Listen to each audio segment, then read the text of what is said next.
Andretti is making waves again, and this time, it's huge. They've snagged some big names, including a top former Formula One officer. Plus, the US Congress is calling for an investigation into why Andretti was snubbed by F1.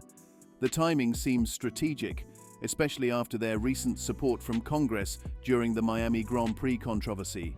The pressure is on, but Andretti isn't backing down. Wondering why Pat Symmonds joining Andretti is such a game changer. And keep an eye on Sergio Perez. His future might be more connected to this story than we think. Let's dive into all the details today. After 7 years as F1's chief technical officer, Pat Symmonds has made a surprising move to join Andretti Motorsport. Many thought Symonds might retire after finalizing the 2026 regulations, as he played a big role in shaping the current rules from 2022 to 2026. At 70 years old, with a long career filled with success and some controversies, it wouldn't be surprising if he chose to retire. But Symonds isn't ready to leave the sport just yet. Symonds will join Andretti Motorsport as an executive engineering consultant after a required gardening leave. He will work at their new Silverstone base, advising on everything from aerodynamics to engines. This is a major move, as Symonds oversees the current and future F1 rules. Thrilled about the acquisition, Michael Andretti announced Symonds' new role, saying, "We couldn't be more excited to welcome Pat to the Andretti family. Pat's keen understanding of aerodynamics, vehicle dynamics, and Formula One power units will be instrumental as we continue to build a competitive team. I believe his expertise has been pivotal in shaping the narrative of Formula One, and his vote of confidence in joining our efforts speaks volumes. I'm really happy with this next step as our work continues at pace." And that's the key. This isn't just a technical victory for Andretti. Symonds will join his former Benetton and Renault colleague, Nick Chester, now the technical director at Andretti. It's also a huge PR win. What better way to show your competitive intentions than by bringing on a guy who has won multiple championships and was trusted by the sport, trying to keep Andretti away? When Andretti received their rejection from F1, they were told they could reapply for entry when GM was ready. They aimed for a 2028 entry 2 years later than the originally intended 2026. Since then, the American team has opened a facility much closer to F1's home, where they can make a significant impact. And what better way to do that than by starting a recruitment drive in the heart of Formula One at Silverstone? Pat Symmonds is just the team's first major acquisition. His addition not only enhances his technical prowess, but also signals Andretti's serious commitment to becoming a formidable presence in F1. Andretti's strategic vision. The objective for Andretti is clear at the moment, and he is doing everything possible to succeed. The goal is to push F1 to the point where it can't say no, making Andretti Motorsport an undeniable F1 entrant. So far, he's doing a pretty solid job of that. Andretti disclosed in an interview with Sky that the team still has an ongoing dialogue with the FOM and emphasized the importance of guaranteeing their entry, particularly regarding General Motors' involvement in the sport. "We are still working along with FOM and will show that we are bringing a lot to the party. General Motors is huge coming to the party. They are not just coming to be here, they are coming here to be a big part of our team. And I think it's not been understood yet how big that is. I think once everybody understands what we are really putting together, it'll be a point where they can't say no." Andretti knows that expecting to be competitive right from the start in 2028 is unrealistic. This is why he's pushing for the team to be allowed access as soon as possible. By doing so, they aim to compete with General Motors when they join the American team in their Formula One venture. "They are currently building an engine. They are already registered to do it," he stated. "So we will have an engine in 28, but obviously we need to build to get there. All of a sudden to just show up in 28 with a new engine and no team, we need 2 years to build it to get there, so that when we do get our own engine, the team is ready to go and be competitive. We are not naive in any way." Andretti's push for entry into F1 isn't just on the track, it's a multi-front assault. One key front is the support from US members of Congress. Following their open letter to Liberty Media and FOM before the Miami Grand Prix, the bipartisan group of Congress members decided to escalate the matter further. They took it to the President of the United States and his administration.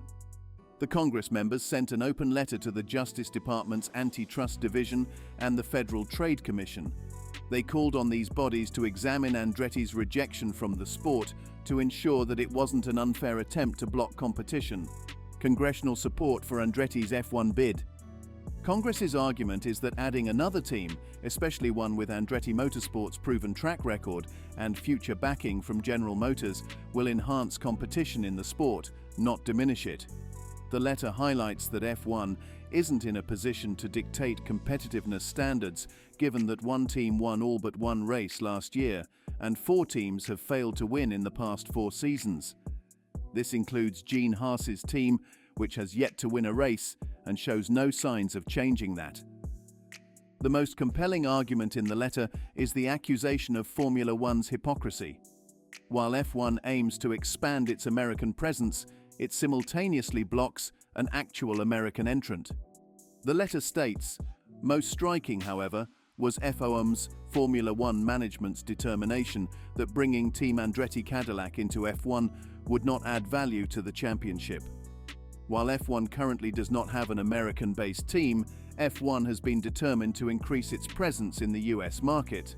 Over the past few years, more than 1 million Americans have tuned into each F1 race, more than doubling the viewership in recent seasons. Last year, F1 hosted 3 races in the US, in Miami, Las Vegas, and Austin, while no other country hosted more than 1 race. Even individual teams such as Red Bull are courting US fans by hosting events in American cities to bring the marvel of Formula One engineering closer to them. It's worth noting that Italy has hosted multiple races in recent years. However, last year's Imola Grand Prix was cancelled due to a natural disaster. Nevertheless, the argument remains strong that no other region has seen such aggressive expansion as North America. The letter concluded with a powerful accusation, suggesting that there is a financial incentive to add an American team to F1's roster. The member of Congress asserted, clearly there is a financial incentive to adding an American team to F1's roster, and there is no reason Team Andretti Cadillac should be blocked unless F1 is trying to insulate its current partners from competition. To borrow from a Spice Girls lyric, if F1 wants to host races in America, they need to welcome American teams. Andretti will keep intensifying the pressure through recruitment drives, strategic media coverage, and the vocal support of outraged Congress members. It remains to be seen how far the antitrust accusations need to escalate before F1 is compelled to act, or how significant of a technical backing Andretti requires to prompt F1 to reconsider their stance. In other news, Sergio Perez has been rebuffed by Red Bull upon requesting longer contract terms than the team has in mind. Perez supposedly responded to Red Bull's initial contract offer of a single year with an offer of his own. Still, according to Fox Sports Mexico, Red Bull wasn't exactly eager to take that on board. The team already has the contract, it is for 1 year. They offered it to Checo and he said, we have to review it. Checo's lawyers are in that process, but Checo submitted a 2-year counter-proposal to which immediately Red Bull said no. This takes us into a hypothetical scenario. Imagine Andretti successfully launching their Formula One team by 2026. The big question then becomes, who will be behind the wheel?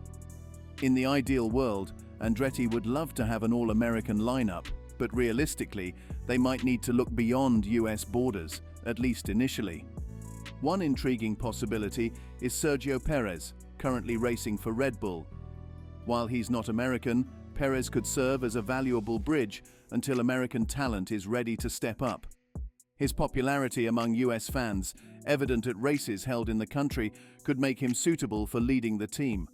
Perez might see Andretti as an attractive option, especially if Red Bull continues to keep him on a short leash. The allure of being the focal point in a team with a growing presence in F1 might be appealing to him. Of course, this is all speculation for now, but if Red Bull's stance on Perez remains rigid and Andretti's F1 ambitions continue to escalate, this theory could start to look less far-fetched and more like a plausible reality, So what do you think of the future of Andretti and Perez? Comment below and subscribe for more.